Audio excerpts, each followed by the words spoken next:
हम अर्तुल को ढूंढ रहे हैं, वो कहाँ है? अमीर सादुद्दीन मेरे बेटे से क्या चाहता है? अमीर हजरत ने अर्तुल को मौत की सजा सुना दी है। तुम्हारे भाई अर्तुल ने आज अपना ही सार इंसाफ की तलवार के नीचे रख दिया है। इसका क्या मतलब है अमीर हजरत? हमने गद्दार तुर्क कबीलों के ठिकाने पर हमला किया था। शहजादा शाहिर भी वहीं था। तुम्हें पता है किसने उन बागियों का साथ दिया और शहजादे को भगाने में मदद की? मैंने खुद अपनी आंखों से देखा जो अर्तुल ने वहां किया है। अस्सलाम वालेकुम नाजरीन, इस किस्त के आगाज में तुर्कमेनिस्तान के सिपाही गोकचे और तुर्कमेनिस्तान के पास पहुंचते हैं और उन्हें इस हालत में देखकर चौंक जाते हैं। सामसा कहता है तुर्कमेनिस्तान भाई जिंदा हैं। दूसरा सिपाही गोकचे को चेक करने के बाद कहता है गोकचे खातून मर चुकी हैं। सामसा कहता है हमें इनको वापस कबीले में ले जाना होगा, फौरन अपने घोड़े तैयार करो। दूसरी तरफ अमीर सादुद्दीन सिपाहियों की लड़ाई के बाद उस जगह पर जाता है। उसके सिपाहियों ने एक कबीले के सरदार को पकड़ लिया था। वो सरदार सादुद्दीन को देखकर कहता है अर्तुल सही था, ये सब तुम्हारा गंदा खेल है। सादुद्दीन कहता है इन जमीनों पर ताकत और कुदरत मेरी है, लेकिन तुम समझ नहीं सके और अब तुम्हें इसकी कीमत चुकानी पड़ेगी। सादुद्दीन अपने सिपाहियों से कहता है इसे मेरे पास लाओ। फिर वो उसकी गर्दन पर खंजर फेर कर उसे मार देता है। इसके बाद एक सिपाही उसे बताता है अमीर हजरत अर्तुल शहजादा शाहिर को भगा कर ले गया है। सादुद्दीन कहता है बहुत आला, अब वो हीरो नहीं रहा बल्कि अब वो एक बागी है। हमने एक हीरो को बागी बना दिया है।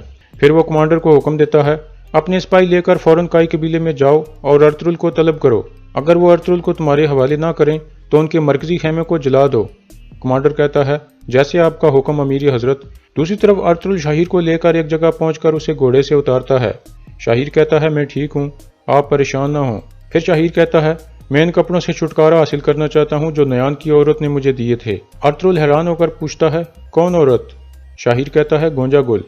अर्तुल हैरान होकर खड़ा हो जाता है और कहता है लाजमी कोपिक ने उन दोनों को मिलवाया है। तुर्गत कहता है यह भी लाजमी है कि उसी औरत ने बुआज को भी इस मामले में शामिल किया है। फिर अर्तुल कहता है तुम बिल्कुल सही कह रहे हो तुर्गत, अब से हम उनके ठिकाने पर नजर रखेंगे और अभी हम कबीले में नहीं जाएंगे। कोपिक और उसके आदमी हर तरफ हमें तलाश कर रहे हैं। शाहिर कहता है ये सब मेरी गलती है, मेरी वजह से आप लोग मुसीबत में पड़ गए हैं और अब सादुद्दीन आपको गद्दार करार दे देगा।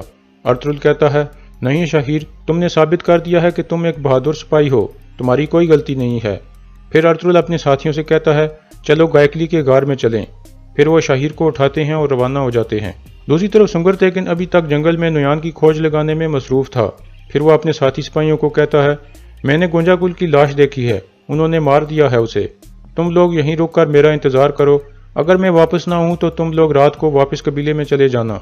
यह कहकर सुंगरतेकिन अपने घोड़े की तरफ बढ़ता है। नुयान भी अपने घोड़े पर उसी इलाके की तरफ आ रहा था। रास्ते में उसे कुछ शक पड़ता है तो वो एक जगह छुप कर इर्द गिर्द का जायजा लेने लगता है। इतने में उसे सुंगरतेकिन नजर आता है और वो कोपिक का सारा खेल समझ जाता है और अपने आप से कहता है सादुद्दीन, तुम अपने आप को बहुत होशियार समझते हो। एक तरफ तुमने तुर्कमेनिस्तान को मेरा शिकार बना दिया और दूसरी तरफ मुझे सुंगरतेकिन का शिकार बनाना चाहते थे। मैं तुमसे इसका हिसाब लूंगा। दूसरी तरफ कबीले में सलजान गोकचे के बारे में बहुत परेशान थी और रो कर कहती है ना जाने उस जाहिल नुयान ने मेरी बहन के साथ क्या किया होगा। गुंदोगदो कहता है परेशान मत हो, तुर्कमेनिस्तान उसे बचा लेगा जैसे मैंने तुम्हें बचाया था। इतने में अब्दुर्रहमान अंदर दाखिल होकर कहता है अमीर सादुद्दीन का कमांडर आया है और वो आपसे मिलना चाहता है। हैमा खातून कहती हैं भेजो उसे। हम अर्तुल को ढूंढ रहे हैं, वो कहाँ है? अमीर सादुद्दीन मेरे बेटे से क्या चाहता है? अमीर हजरत ने अर्तुल को मौत की सजा सुना दी है। यह सुनकर हैमा खातून फौरन गुस्से से खड़ी हो जाती हैं और हलीमा भी गुस्से से उस कमांडर को कहती है तुम्हारी जुर्रत कैसे हुई अर्तुल के लिए यहाँ आने की, क्या किया है उसने? फिर हैमा खातून हलीमा को खामोश कराती हैं और कमांडर को कहती हैं सादुद्दीन को जाकर बताओ कि मैं उसे अपने बेटे का एक बाल भी नहीं उखाड़ने दूंगी। फिर गुंदोगदो उस कमांडर से पूछता है सादुद्दीन मेरे भाई से क्या चाहता है? कमांडर कहता है हमने अमीर सादुद्दीन के साथ जाकर गद्दार कबीलों के ठिकाने पर हमला किया था। इस दौरान अर्तुल उनके साथ मिल गया और हमारे खिलाफ लड़ पड़ा और फिर वो शहजादा शाहिर को भी वहां से भगा कर ले गया जिसको सुल्तान अलाउद्दीन ने मौत की सजा सुनाई हुई है। अब अमीर साहब ने हुक्म दिया है कि जैसे ही वो मिलें उन दोनों को मार दिया जाए और अब हम आपके खेमे की तलाशी लेंगे। हैमा खातून कहती हैं अर्तुल इस वक्त खेमे में मौजूद नहीं है, लेकिन तुम तलाशी ले सकते हो, हम रियासत की इज्जत करते हैं। फिर वो कमांडर अपने सिपाहियों को कहता है तुम इस तरफ तलाशी लो और वो खुद अर्तुल के खेमे में जाता है। वहां देखने के बाद वो बाहर आकर कहता है, मैं बाहर के सारे खेमों की तलाशी लेना चाहता हूँ। हाइमा खातून अब्दुर्रहमान को कहती हैं, तुम बाहर जाकर सबको बता दो कि इन्हें खुशी खुशी तलाशी लेने दें ताकि इन्हें यकीन हो जाए कि अर्तुगरुल यहाँ नहीं है। फिर वो कमांडर अब्दुर्रहमान के साथ बाहर निकल जाता है। उसके जाने के बाद हाइमा खातून कहती हैं, मेरा बेटा सुंगर तेकिन उस दोगले कॉपी की तारीफें करता था। दुंदार कहता है, अर्तुगरुल भाई सही थे, सादुद्दीन ने हमारा एतबार हासिल किया ताकि वो हमें धोखा दे सके। फिर हाइमा खातून कहती हैं, अब वक्त आ गया है कि सादुद्दीन से आमने सामने बात की जाए। हम उसकी रिहायशगाह पर जाएंगे ताकि पता चले कि वो क्या करना चाहता है। दूसरी तरफ कोपिक वापस मेहमान खाने में पहुंचता है। सामने बुआज खड़ा था। सादुद्दीन घोड़े से उतरकर उसके पास आता है और पूछता है, क्या खबर है बुआज?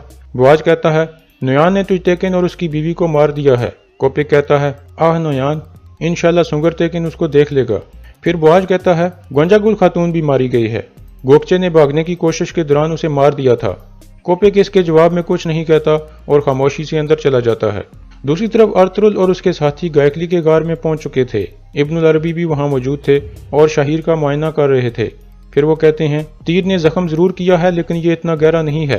फिर वो तुर्गत को खंजर गर्म करके लाने को कहते हैं और शाहिर के मुंह में लकड़ी का टुकड़ा रखकर तीर निकाल देते हैं। इसके बाद अर्तुगरुल गायकली को कहता है, तुम फौरन कबीले में जाओ और अर्तुक भाई को बताओ कि तुर्गत अल्प और शाहिर दोनों महफूज हैं। मेरी वालदा और हलीमा सुल्तान के लिए ये जानना जरूरी है। गायकली फौरन वहां से रवाना हो जाता है। इसके बाद इब्नुल अरबी बिस्मिल्लाह पढ़कर गर्म खंजर शाहिर के जख्म पर लगाते हैं और कहते हैं, अल्हम्दुलिल्लाह ये जल्द ठीक हो जाएगा। दूसरी तरफ बुआज कहता है, मैं वापस कबीले में नहीं जा सकता, सबको पता चल गया है जो मैंने किया है। कोपे कहता है, तुम परेशान मत हो, मुझे तुम्हारी जरूरत है, मैं तुम्हें अपने साथ कोनिया लेकर जाऊंगा, तब तक तुम यहीं रहो। इतने में एक सिपाही अंदर आकर बताता है, सुंगर तेकिन साहब आपसे मिलना चाहते हैं। कोपे कहता है, भेजो उनको। फिर वो बुआज को कहता है, अब तुम दीवार के पीछे छुप जाओ और इंतजार करो, देखते हैं ये क्या खबर लाया है। फिर सुंगर तेकिन अंदर आकर कोपे के पास बैठ जाता है और कहता है, हम नोयान का वहाँ इंतजार करते रहे जहाँ आपने बताया था, लेकिन वो नहीं आया और वहाँ मुझे वो औरत भी मिली है जिसके बारे में आपने मुझे बताया था। कोपे कहता है, कौन थी वो औरत? सुंगर तेकिन कहता है, वो गोंजागुल थी। अब आपको ये कबूल करना चाहिए कि मेरा भाई अर्तुगरुल गुमस तेकिन के बारे में गलती पर नहीं था और गोंजागुल लाजमन नोयान के साथ इसलिए मिल गई ताकि वो अपने रिश्तेदारों का बदला ले सके। इसके बाद कोपिक कहता है, तुम्हारे भाई अर्तुगरुल ने आज अपना ही सार इंसाफ की तलवार के नीचे रख दिया है। इसका क्या मतलब है अमीर हजरत? हमने गद्दार तुर्क कबीलों के ठिकाने पर हमला किया था, शहजादा शाहिर भी वहीं था। तुम्हें पता है किसने उन बागियों का साथ दिया और शहजादे को भगाने में मदद की? मैंने खुद अपनी आंखों से देखा जो अर्तुगरुल ने वहां किया है।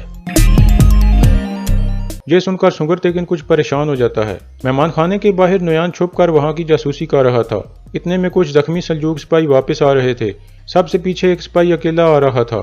नोयान फौरन उसे पकड़कर अंदर की तरफ खींच लेता है और उसे पूछता है, क्या तुम भी उनमें शामिल हो जिन्होंने तुर्क कबीलों के ठिकाने पर हमला किया था? सिपाही कहता है, हाँ। नोयान पूछता है, अर्तुगरुल का क्या बना? सिपाही कहता है, वो शहजादे को लेकर भाग गया है। नोयान गुस्से से कहता है, सादुद्दीन एक बार फिर नाकाम हो गया। इसके बाद नोयान उस सिपाही का गला काट देता है। मेहमान खाने के अंदर सुंगर तेकिन कहता है, ऐसा नामुमकिन है, मेरा भाई रियासत के खिलाफ कभी भी नहीं जा सकता। ये सुनकर कोपिक गुस्से से खड़ा हो जाता है और कहता है, अर्तुगरुल की तरफदारी करना छोड़ दो सुंगर तेकिन। अगर तुम ये जिम्मेदारी पूरी नहीं कर सकते जो सुल्तान अलाउद्दीन ने तुम्हें दी है तो अभी इस्तीफा दे दो ताकि शहजादा शाहिर को सजा मिल सके। अगर सुल्तान अलाउद्दीन खुद यहाँ आ गए तो वो फौरन हम सबको सजा दे देंगे। फिर सुंगर तेकिन भी खड़ा हो जाता है और कहता है, मैं आपको बताना चाहता हूँ कि मैं अपनी जिम्मेदारी से हट नहीं रहा। शहजादा शाहिर को सुल्तान अलाउद्दीन के हुक्म के मुताबिक सजा मिलेगी और मैं अपने हाथों से अर्तुगरुल को सुल्तान अलाउद्दीन के हवाले करूंगा। आप देखेंगे कि वो बेगुनाह निकलेगा। कोपिक पूछता है, अगर उसने तुम्हारी बात ना मानी और सुल्तान के सामने पेश ना हुआ तो? सुंगर तेकिन कहता है, तो फिर उसको भी वही सजा मिलेगी जो शहजादे को मिलेगी। ये सुनकर कोपिक खुश हो जाता है और कहता है, जैसे तुम्हारी मर्जी सुंगर तेकिन, अब जाकर शहजादे को तलाश करो और उसको मार दो और अर्तुगरुल को सुल्तान अलाउद्दीन के सामने पेश होने के लिए राजी करो। दूसरी तरफ गायकली कबीले में पहुंचकर हकीम अर्तुग को तुर्गत और शाहिर के बारे में खबर देता है। फिर हकीम अर्तुग हाइमा खातून के खेमे में पहुंचता है और उनको बताता है, शाहिर और तुर्गत अल्प बिल्कुल महफूज हैं और बाकी तमाम लोग भी बिल्कुल ठीक हैं। ये सुनकर हाइमा खातून और हलीमा सुल्तान खुश हो जाती हैं और अल्लाह का शुक्र अदा करती हैं। फिर हाइमा खातून अमीर सादुद्दीन की तरफ जाने के लिए खेमे से बाहर निकल जाती हैं।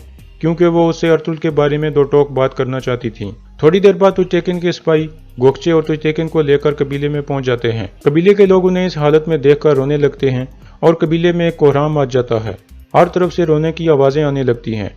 इतने में हाइमा खातून और बाकी लोग भी वहां पहुंच जाते हैं। वो सब उन दोनों को इस हालत में देखकर शदीद गम में डूब जाते हैं। थोड़ी देर बाद हकीम अर्तुक वहां पहुंचता है। पहले वो गोकचे को चेक करता है और गर्दन से इशारा करता है कि ये जिंदा नहीं है। फिर वो तुर्चेकिन को चेक करता है और कहता है ये जिंदा हैं। इसके बाद तुर्चेकिन को उठाकर खेमे के अंदर की तरफ ले जाया जाता है। हाइमा खातून कहती हैं हम तुम्हारा बदला लेंगे गोकचे, जिसने भी ये किया है उसको कीमत चुकानी पड़ेगी। ये कहकर वो वहां से उठकर चली जाती हैं। गुंदोगदो भी उनके पीछे भागता है, जबकि सलजान गोकचे को अपने गले से लगाकर रोने लगती है। और यहाँ इस किस्त का इख्तिताम हो जाता है।